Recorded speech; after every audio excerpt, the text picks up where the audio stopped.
चांगली गरम झाली आहे, त्याच्यामध्ये भरपूर असं मोठी पळी भरून तूप टाकून घेतलंय आणि हे तूप आता सगळीकडे असं पसरवून घेणार आहे, म्हणजे गाजर टाकल्यानंतर कढईला चिकटणार नाही आणि तूप टाकल्यानंतर गाजराचा हलवा खूप छान लागतो.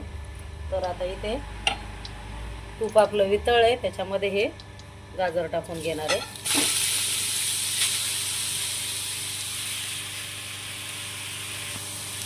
आणि इथे विलायची घेतली मी 5-6 विलायची सोलून घेतली आहे.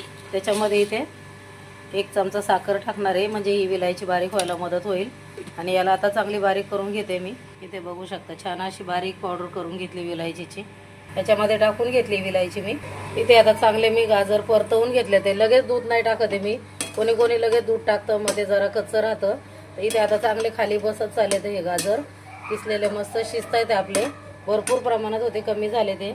इथे काजू आणि बदाम मी कुटून घेतले ते पण आता याच्यामध्ये ॲड करणार आहे.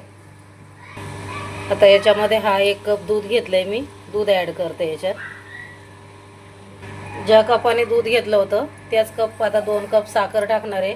गोड तुम्ही तुमच्या आवडीनुसार करू शकता. आता कोणाला कमी गोड लागतं, कोणाला जास्त गोड लागतं. इथे साखर टाकून घेते, 2 कप साखर टाकणार आहे.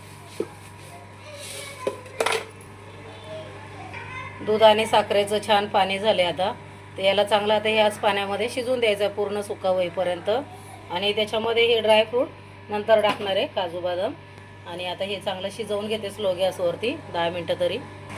ते बघा रंग पण किती छान आहे त्याचा, जसंच्या तसा. आणि मस्त आता शिजतोय आपलं. स्लो गॅसवरती ठेवलेलं आहे मी.